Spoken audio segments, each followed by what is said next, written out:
کوئی بھی انسان پرفیکٹ نہیں ہوتا۔ لگا ہو تو خوبیاں تلاش کر لیتے ہیں اور بیزاری ہو تو خامیاں۔ ایک بری عورت بے شمار مردوں کو گمراہ کر سکتی ہے، لیکن بے شمار مرد ایک نیک عورت کو گمراہ نہیں کر سکتے۔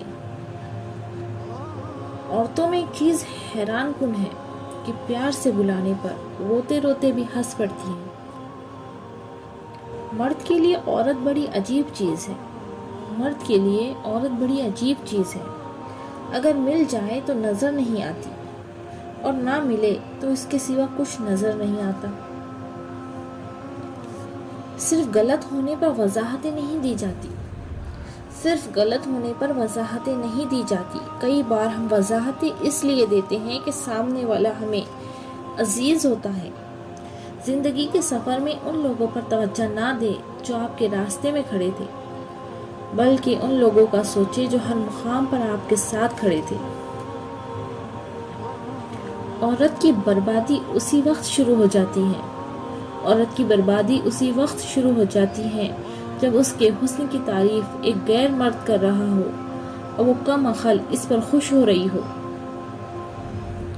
اللہ نے عورت کو مرد کی پیشانی سے نہیں بنایا کہ وہ مرد پر حکومت کرے، نہ ہی اس کے پاؤں سے کہ وہ اس کی غلامی کرے، بلکہ اس کی پسلی سے بنایا تاکہ وہ اس کے دل کے قریب رہے۔ عزت عورت کو دیے جانے والے تحفوں میں سے سب سے خوبصورت، قیمتی اور نایاب تحفہ ہوتا ہے، مگر اتنا مہنگا تحفہ دینا ہر مرد کی بس کی بات نہیں ہوتی۔ مرد اگر سیرت کو ترجیح دیتے تو عورت صورت کی بجائے سیرت سنوارتی۔ رشتے اور تعلق نبھانا ایک فن ہے جس کے لیے دولت کی نہیں، محض احساس کی ضرورت ہوتی ہے۔ دوستی اور رشتوں کی گہرائی کا احساس الفاظ سے نہیں، برتاؤ اور رویے سے ہوتا ہے۔ جسے تقدیر پر یقین ہوتا ہے وہ اپنے اوپر نازل ہونے والی مصیبتوں سے نہیں گھبراتا۔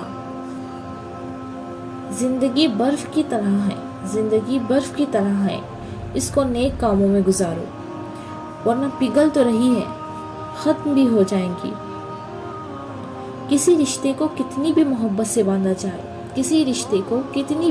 سے باندھا جائے، لیکن اگر عزت اور لحاظ چلا جائے تو محبت بھی چلی جاتی ہے۔ رشتوں کو مضبوط رکھنے والے دو راز۔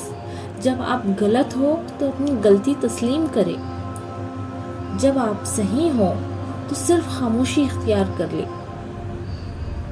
خاموشی اختیار کر لینا دب جانے کی علامت نہیں، ترجیحات کا فرق ہے۔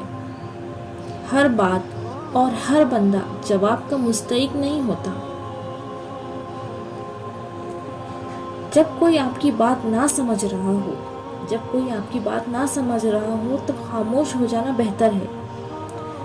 بحث باتوں کو بگاڑ دیتی ہے۔ سوچ سمجھ کر بولا کرو۔ الفاظ نسلوں کا تعارف کروا دیتے ہیں۔ جب کوئی دل دکھائے تو خاموش رہو، کیا پتا تمہارے جواب سے بہتر وقت جواب دے جائے۔ تنقید کے لیے علم کا ہونا ضروری ہے، جبکہ نکتہ چینی کے لیے جہالت ہی کافی ہے۔ صبر، خاموشی اور لا تعلقی بہترین انتخاب ہے۔ لوگوں کے چہرے پڑھنا سیکھو۔ لوگوں کے چہرے اور آنکھیں ان کے دل اور دماغ کی عکاسی اکثر کر جاتے ہیں۔ جب تم کسی شخص کو اس کی دولت کی وجہ سے عزت دینے لگو تو یاد رکھنا تم ایمان گنوا چکے ہو۔ جو شخص خدا کی اطاعت کرتا ہے اسے دوست رکھو، کیونکہ صالح شخص کو دوست رکھنا اللہ تعالیٰ کو دوست رکھنا ہے۔ شخصیت پرستی بت پرستی سے زیادہ خطرناک ہے۔ بت کا دماغ نہیں ہوتا، جو خراب ہو جائے، لیکن جب تم انسان کی پوجا کرتے ہو تو فرعون بن جاتا ہے۔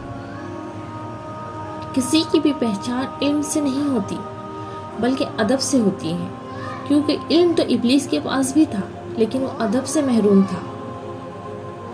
انسان پر جتنا اثر دوسروں کی سوچ کا ہوتا ہے اتنا کتاب کا بھی نہیں ہوتا۔ جب آدمی منفی سوچ رکھنے والوں کے ساتھ اٹھتا بیٹھتا ہے تو وہ اپنی صفات کھو بیٹھتا ہے، اس لیے ایسے لوگوں کے ساتھ اٹھے بیٹھے جو آگے بڑھنے والے ہوں۔